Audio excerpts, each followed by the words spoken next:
Mindfulness. Welcome, dear ones. I welcome you to another episode of Runes of Silvertree. I missed you, Seeds of Silvertree. I missed you a lot, and I am so excited that you are tuning in to this space.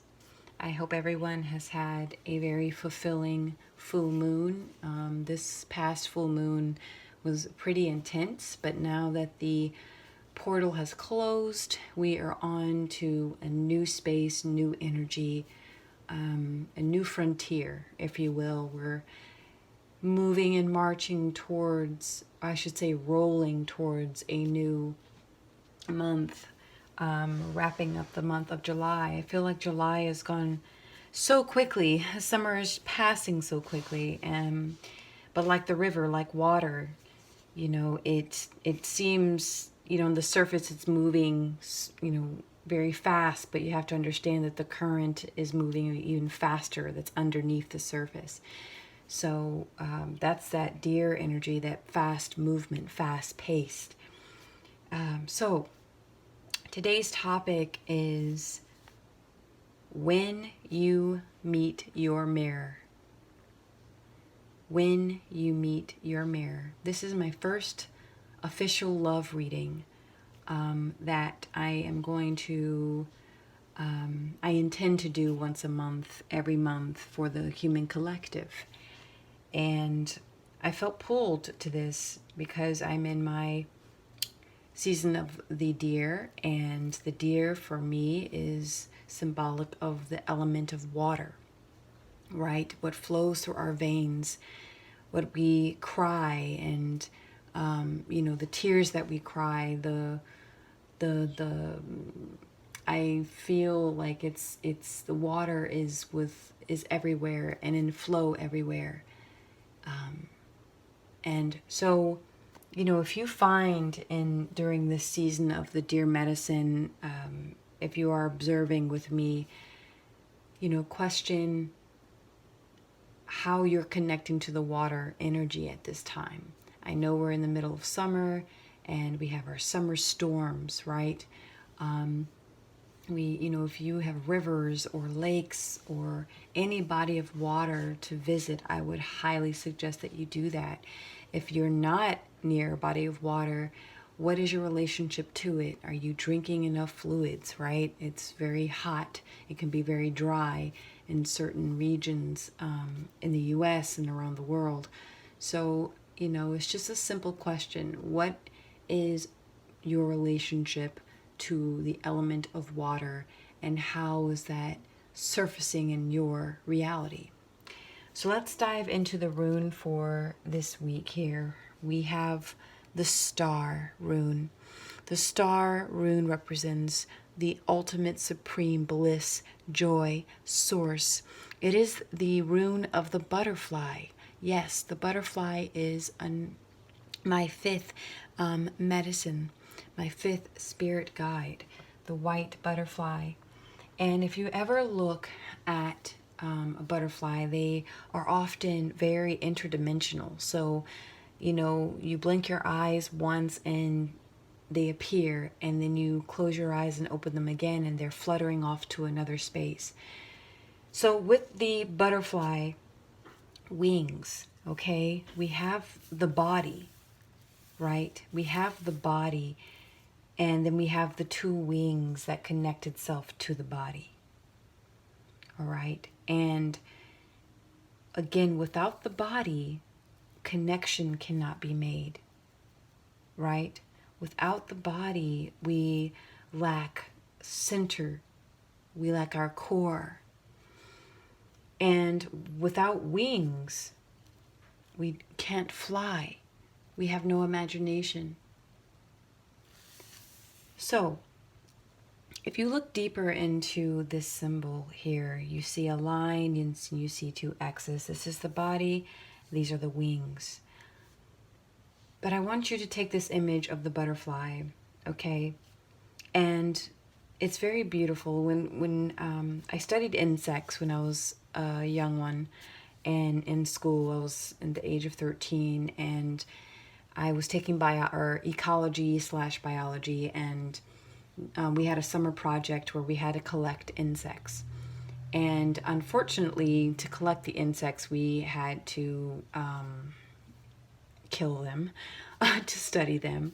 And so, what we were guided to do, we were asked to take solution of alcohol, and you would put beetles and ants and roaches and water bugs, any and all insects with 6 legs that you could find, and you put it in the solution. And for butterflies and moths, we are guided to treat them in the most delicate way. We are told to take cotton balls and you dab them in the alcohol, put them in a plastic container, and then when you have caught the butterfly or moth, you would place them inside, and then, close the lid. That's a horrible way to go. Now, as an adult and as a woman, and as I'm deepening my relationship to the mother and to the earth and to source, I try my best to respect all insects and all life. I can't say that I'm perfect. Mosquitoes and ticks and ants and things that should not crawl on your body.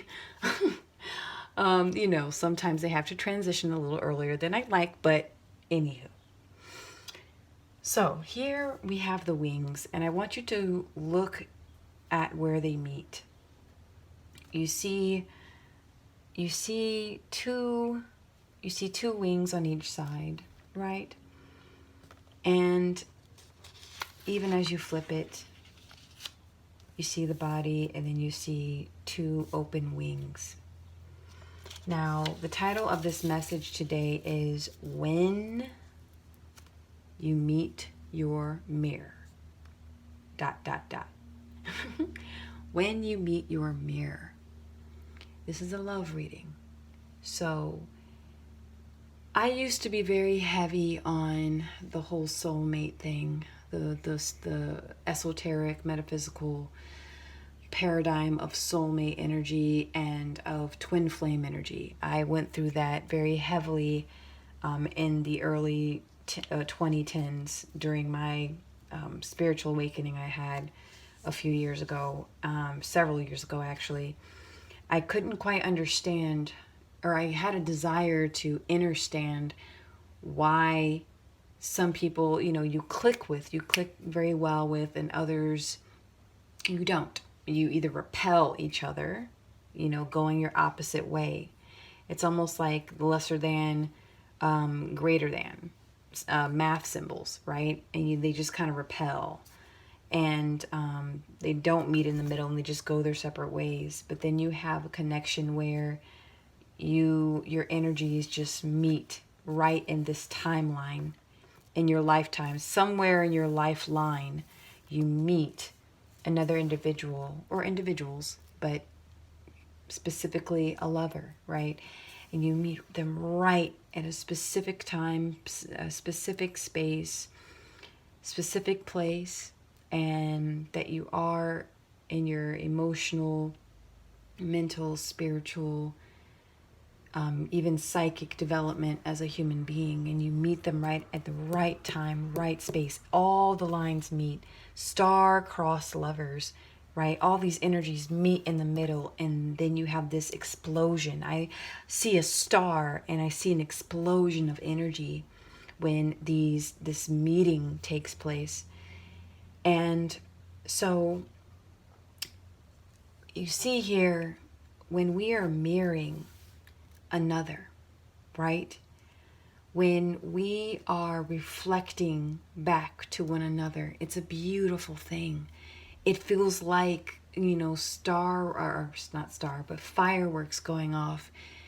You feel giddy, you feel all these beautiful things, beautiful, wonderful things. It feels like home. So someone has said to me, it feels like you're coming home, or you're getting a reminder of what real home feels like. And this reminder, this remembrance of where you are, it permeates through another being that is you. The reflection is you. The mirror is you. When you look into the eyes of your lover, when you look into the heart of your lover, you will also peer into the depths and the mysteries and what is hidden and what is dark and what is shadowy and heavy and painful. You will look and peer into that which is you. That is the point, a major point I really want to look or focus on is my sweetheart brought to my attention that even those of us who are on the spiritual path, we've answered the call, right? And we go down this lonely path, right? This is completely, we're not even focused. We're on this very tunnel vision type of energy. And, you know, all we see is what's in front of us and where we want to go and the destination or where we've come from. But we don't see the other external energies that are also impacting our path until we meet our reflection. And he brought to my attention that you can only go so deep onto your path in the space of aloneness. And then you kind of hit a wall. You hit a wall. And what I mean is those of us spiritualists, energy workers, whatever you like to label yourself, you know, we have this thing where we have to be solitary to reach source. And I am 100% all about that. I support that all the way. Yes, you do want to do a lot of extensive solitary work alone in developing your relationship with aloneness, all oneness. That is paramount on any spiritual path, whether you go the people of the book, meaning Islam, Christianity, Judaism, or other paths, paganism and what have you, esoteric, occult. It doesn't matter. It's important that we realize that on the spiritual path that we're on, day after day, week after week, month after month, year after year, and I'm specifically speaking to those who've been on this path for quite some time, meaning years. Okay? All we see, we're here, and all we see is this, but then we run into this. We run into this intersection of energy, this explosion of light, a remembrance, a light that guides us back to our purpose. And so he was saying, my sweetheart, he was saying, it's better to have a mirror. Like you reach that threshold on your path, and then you're at such a level and such a space where you manifest your reflection, your mirror, to even go deeper into the path that you're already on. And it's and when he said that, I said, wow, you're right. And a lot of us experienced, loneliness and aloneness last year in 2020 in the 4 energy, and now we're in the 5 energy. Okay, so we have 1, 2, 3, 4, and then the 5, or we have 1, 2, 3, 4, 5, 6 energy that we'll be entering into in the next 3 months. Okay, that's 6 of 2022, right? And that's a very feminine energy. You can break that down to 3 or break it down to 2. It's still feminine. You have the 3, which is the Trinity, the Holy Trinity. And then you have the 2, which is, the duality, ultimate balance. So, which, 2 leads to 1, back to oneness, back to all that is, back to source. So, needless to say, meeting your reflection, meeting your mirror with the water energy, you're looking into your reflection, okay, of you in a different form. You see, I have this personal belief that on my path so far, on my journey, I've noticed that everything is a reflection of you. It's another you. It's another fragmentation of you being expressed. You can say God, source, universe, all that is. It has many names. Feminine, masculine, it doesn't matter. God, goddess. It's we are, as a human species, I'd say, right, even as consciousness itself, all like a it was like there was one time in one space where everything was connected in one, just one being, and then that being wanted to experience itself yet again, so it broke itself into trillions and trillions and trillions of forms and timelines and spaces and dimensions and universes and multiverses and realities and presents and futures and pasts, and just to unite back into oneness. And so in this love reading, if you do have a partner, I'm specifically speaking to those who have or are in the middle of a partnership, and it's a knowing you have when you meet you know. Okay. I'm not going to use the label twin flames or soulmates. I just think that's, I don't know, it can help. I think it does. Those belief systems have and serve a purpose, but everything is your soulmate.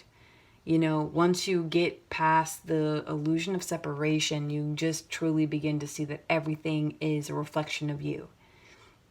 You know, like if you think about a coworker that you don't really find very agreeable, and they're just kind of off-putting to you, that is you.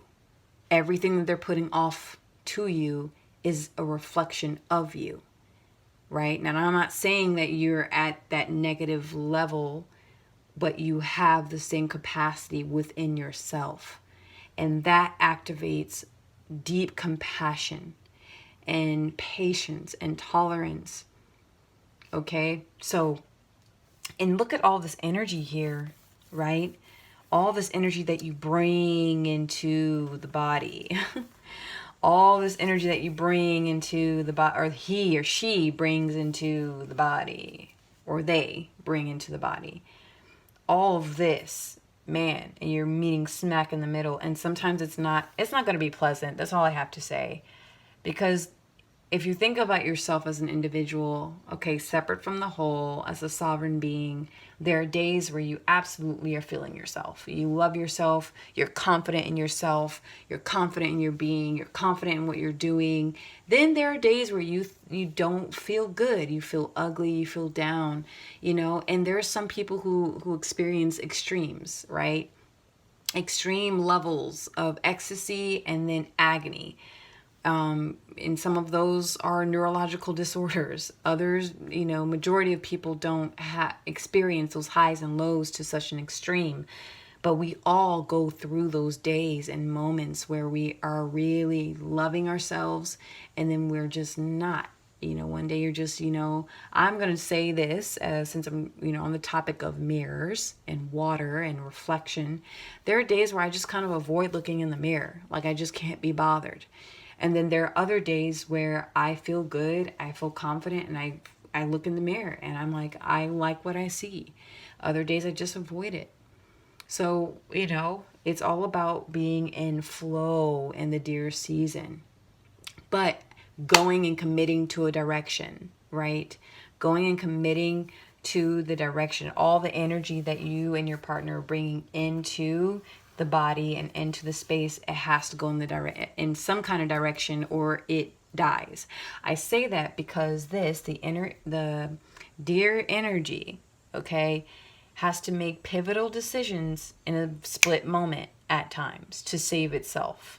Okay, is based on survival. Its intuition is its key to survival.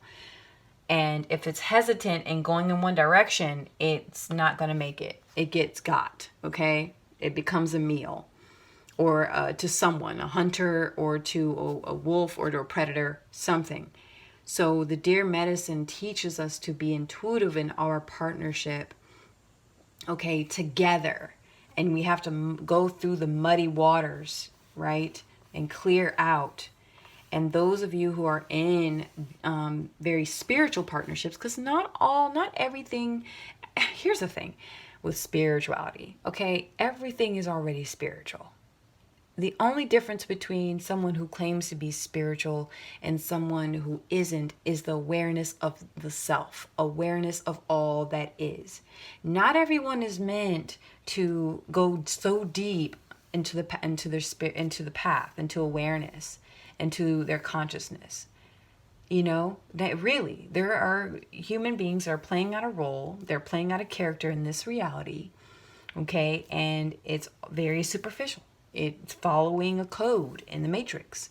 Then there are partnerships that are, oh, and in that matrix, they meet a partner that reflects back to them their paradigms, their belief systems that they experience in the matrix. And then there are partnerships that go a little bit deeper and expand beyond the matrix. And then they, in the partnership, bring that expansion of consciousness into the body.